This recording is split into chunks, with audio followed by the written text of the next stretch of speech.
Welcome back. Welcome back to the morning show here on Tobago Updates Television, and thank you so much for staying with us. We continue conversations in studio, and this morning we have with us Mr. Maxslon Roberts. He is the president of the Agro-Entrepreneurial Society of Trinidad and Tobago, as well as the secretary of the Trinidad and Tobago Village and Community Council Association.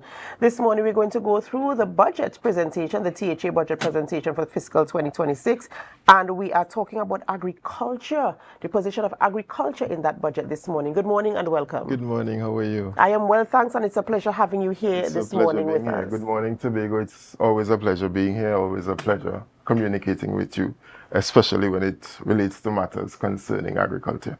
All right, and of course we're going to get straight into the conversation this morning. The presentation took place last week, if my calculations are correct, and we heard about 5 or 6 main pillars that the secretary wanted to focus on in terms of the presentation, to strengthen the economy, to build boost morale of the people of Tobago, and of course to put us in the best position possible. But we want to focus this morning on agriculture, and your position, your observations where that presentation was concerned. So let's get into it. Well, it's indeed a pleasure to have this discussion. And I could recall prior to the Secretary's presentation last week, I know the Chief Secretary would have mentioned earlier prior to that those key areas, one of them I remember distinctively would have been agriculture. And from the presentation, I'm quite pleased in terms of the approach that treats with each sector. So they looked, instead of looking at divisions this time, they looked at the sectors. So they looked at the agri sector, they looked at the tourism sector, not necessarily the division of tourism or the division of, so they looked at the sector holistically and made their recommendation, their observation based on what information they would have received. From the allocation, and there's something that stood out to me particularly, where the secretary mentioned as she was giving her contribution. In this regard, we are developing a 5-year, 2025 to 2030, transformative capital investment portfolio for this sector, which is the agri sector, which is being designed to increase the sector's contribution to GDP to 6% by 2030. From its current contribution of under 1%. Now that's a big jump. I think the estimated allocation was 131.9 million. They expecting to give to this, put into the sector this time around. And all of this is in the attempt to reach to this place where we are food secure. But I saw it mentioned in the presentation as well, that we need to move from this concept of just food security, because I always indicate that you can be food secure for a day. But what we need to start looking at is what is referred to as food sovereignty, which is feeding generations in the future. So when we're adopting our policies, that is the end goal, being able to feed generations in the future. And that was mentioned. The allocation seems to be interesting, and all the right things are being said. But how do we actually move from this under 1% to 6% in 5 years? 5 years is a very short time. 5 years happens very quickly. And if we're contributing under 1% now, then it requires some serious work of analyzing where we are, understanding what it requires for us to move from where we are to get to where we want to be. So the right things are being said. Let's see how we roll out and actually implement what is being said, because apart from just saying moving from under 1% to 6%, when I'm looking at this sector, I like to see targets. All right. In agriculture, if you're looking at food security, you always focus on you should be focusing on 3 main things: fats, carbohydrates, proteins. That is where when you're consuming, those are the core areas that that treats with your nutrition: fats, your carbohydrates, your protein source. Once you can have strategies that can meet those, then you're starting that right path, not just vegetables, because vegetables is just vegetables. That doesn't really make you food secure. You can grow this inordinate amount of vegetables, but you're nowhere near food security or food sovereignty. So it's how you actually dissect the sector by setting targets, whether it be 10%, 20% in a certain time frame, and then we get. So you're hoping to see like a breakdown in terms of how do we get to where we want to go? Yeah. I think she. Well, it may not that, and I no fault of the secretary that isn't her. I guess the secretary for agriculture is the person who can now give you that breakdown in terms of those areas, those target areas. Do you think that you mentioned that it is a short time, and it is. Do you think that it is attainable once the right strategies are implemented? Considering the resources that we have available in Tobago, do you think that it is an attainable goal or something that we can actively work towards achieving? 6% is a high figure. They say reach for the stars, eh? Yeah, I agree. You might fall short, you might still reach. You might hit a coconut. Right? So, do you, in your assessment and your experience? I like that it's set. You set that high bar. So it means then that we have to work. Of course it's attainable once we're willing to do the work. Once we do the right assessment and we understand where we are. Are we doing the real assessment? Because I was part of the cabinet appointed committee on food pricing and food security that was established earlier this year, and we were looking at we dissect the sector from all angles and looked at what is contributing to the high in food port bill, because that's where we had to focus on how do we get to a more food secure, food sovereign state. And from the information we would have gotten, we realized that there is a lot of work to do. Particularly considering the geopolitical situation that exists now.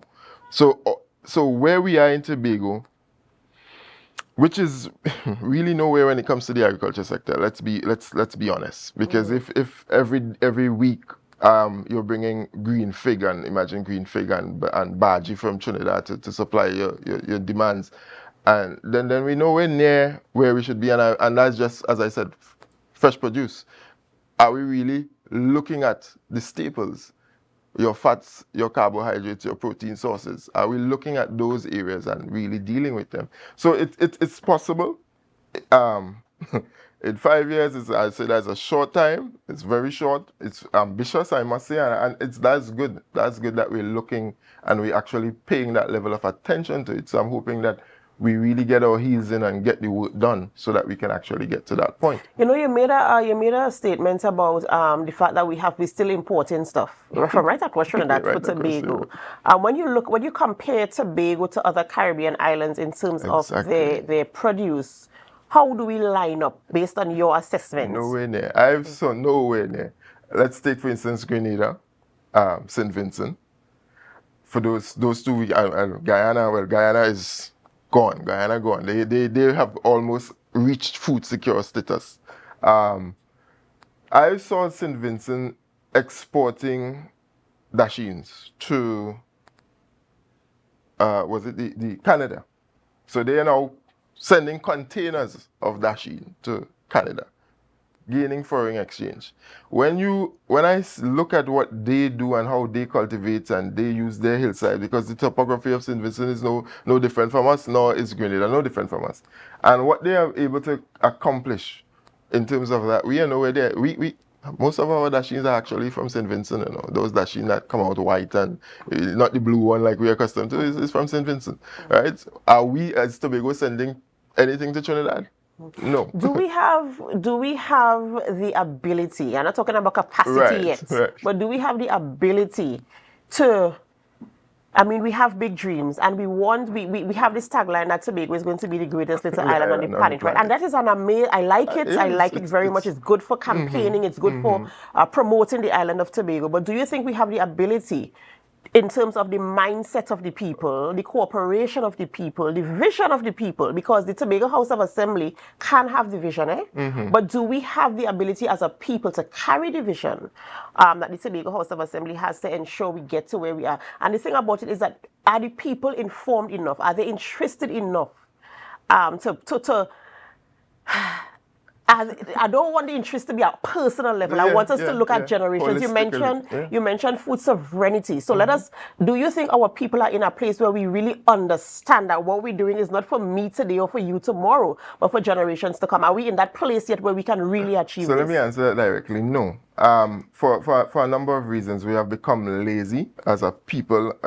We've moved away from agriculture as that being our breadbasket for whatever reasons, and we can come up with 1,000,001 reasons.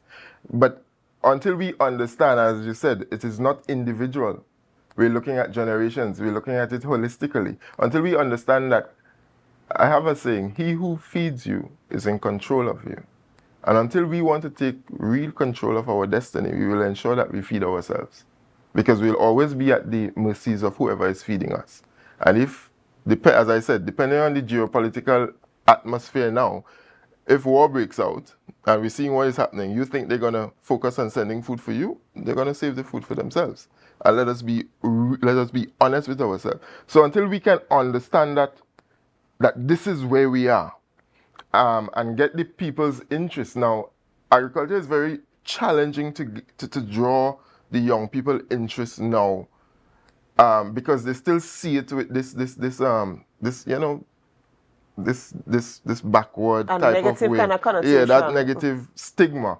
But until, and I say, we teach to the clarity of our examples. Words don't teach, it's life experiences that teach it. So until we are able to show that you can gain real monetary values, because agriculture is lucrative. Very lucrative. I remember, and you said that young people don't understand it. I remember as a child growing up, and I probably, was telling all my secrets. I remember as a girl growing up, I used to say, I want to get married to a farmer, because I from a long time ago, I seen the dollars and cents. No, I'm not joking. It's very lucrative, but you have to you see, another thing, you have to have the training, solid training in it, and understand the markets, and understand the trends, so that you can, when I grow cucumbers, I will grow cucumber once for the year. And I will make enough money at that time that will satisfy my needs for the rest of the year. I don't need to grow, because at that specific time, I'm not going to tell you when it is. I'll tell you, it's around carnival time, when the price of cucumber just escalates. And once I find myself around Christmas planting it in the aim to get it for this said time, and it always works, always. And that is something I've observed over time. You collect the data, you analyze the data, and you see these things. So once you do it for all the commodities, as a person, and that's why I say I'm an agro entrepreneur, not necessarily a farmer, because I really dive into the data, assess the data, and then tweak as I go along to be able to capitalize. So I don't do like everyone else. When people see everybody just run and do the same thing, and then you have so it's a science and understanding that. And until we can show the young people the monetary gains of agriculture, it's real. If I want to move my revenue from 1,000 to 2,000, all I have to do is just.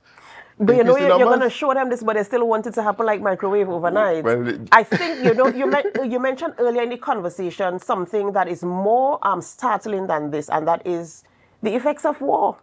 Right? And if we really understand that once a man is in a situation, he's seen about himself. So let's try to see about ourselves, and I feel as if that's the angle we need to take. In terms of the budget presentation, the allocation for the agriculture sector, and in terms of the T.H.A. achieving that, whether it's through the Division of Food Security or whomever, all the agencies that will come together, is it necessary? Probably asking an answer, but is it necessary for them to have a sort of a campaign where people are educated on how we're going to do this, how you can get involved, how you can benefit, not just now, but if we do this now, we could relax later? Exactly. And that is the thing, we have to put in the work now. So that campaign you spoke of, that nationwide drive to inform, educate, get us involved. I did see in the presentation they spoke about how the home farming can contribute and all of that. But let me give you an example. If you drive around Tobago now, you'll see breadfruit coming into season. Now that happens every year, twice for the year. And all of that breadfruit, 90% of that breadfruit goes to waste, because half just falls on the ground, right? If we're talking food sovereignty, now that's a good place to start, because those are trees that exist, some have been in existence before your time, before my time, and they continue to exist and they continue to bear. So if we were to harvest those commodities, don't let them go to waste. Convert it into flour, right? Because flour is storable. And when I say you have to look at your fats, carbohydrates, and protein, you need to get these commodities in a form that it can store, so when you need it, you can access it. Store that. So when it is needed, you can always access it. So you have an industry, a flour industry, and I just use breadfruit as an example because it's it's in abundance, and it just goes to waste. And that is the approach that we have to take regarding our starches if we want to satisfy our carbohydrates, some of our carbohydrates needs. And those flours are much better than wheat flour. We don't grow wheat here. I don't know I know what a wheat plant look like from on TV, but I've never seen it in my life, right? So these are the kind of things we have to do. So that nationwide education that you spoke of, things like these are what is necessary that is going to get us to where we need to go. And if we need to start as of yesterday, because as I said, when you look at the geopolitical climate, anything can happen. The way things is going now, and if that is to happen, we're not in a very safe place, right? We'll revert to the breadfruit. I'm sure we'll find the breadfruit and make use of it. Right? So these are the kind of things. So the presentation is good, it sounds good, but let me see some targets. Let me see how. And as I said, it's not necessarily the Secretary of Finance to do that. I'm sure that you will invite the Secretary for Agriculture, and they will now go into the details of how are we going to actually move from under 1% to 6% of agriculture contributing to GDP. And not just the Agriculture Secretary, but also all the other agencies and stakeholders in the agro sector as well. Agreed. And that's a very important point. We can't rely, and we shouldn't rely on the division of agriculture alone. It can't be the work of the division of agriculture alone. We need to, I always say, the stakeholders, the existing farmers, help them to build capacity.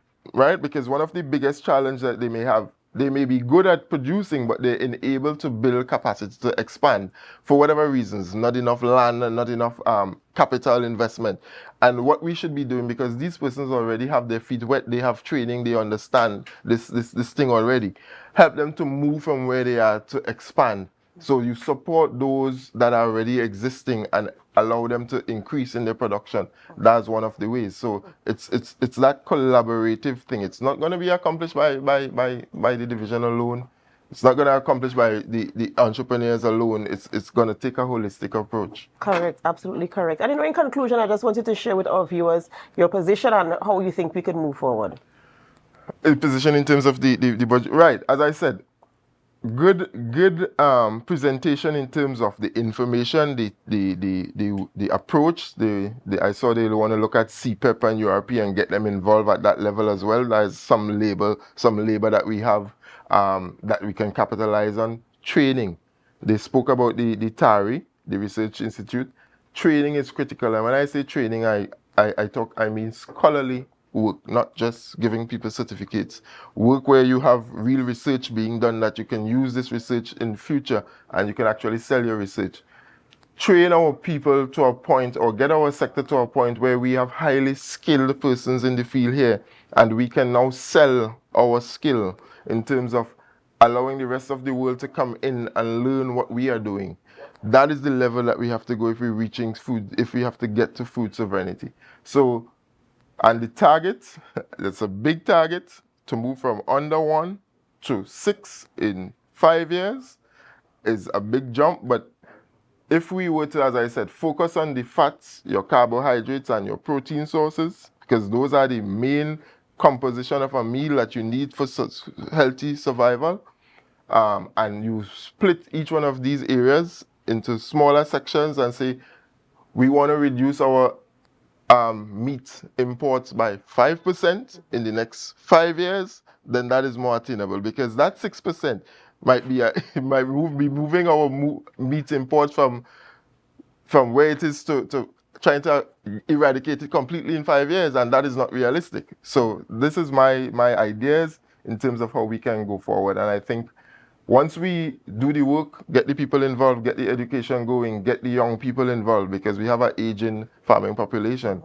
we can definitely get to where we want to be. All right. Thank you so much, Mr. Roberts, for coming on this morning and sharing your opinions there, and of course giving that type of suggestion and recommendation based on your observation and your experience. We really truly appreciate it. Ladies and gentlemen, we've been speaking with Mr. Maxslon Roberts. He's the president of the Agro-Entrepreneurial Society of Trinidad and Tobago, as well as the secretary of the Trinidad and Tobago Village and Community Council Association. We're talking about all things agriculture in relation to the budget that was recently read in the House at the Tobago House of Assembly 2026 budget. Well, ladies and gentlemen, we have come to the end of the morning show here on Tobago Updates Television, but it's not the end of our programming. We head on over to GMT, which is Good Morning Tobago, and we do hope that you can stay with us. As you stay, we invite you to help us. Share the live, share the live, share the live.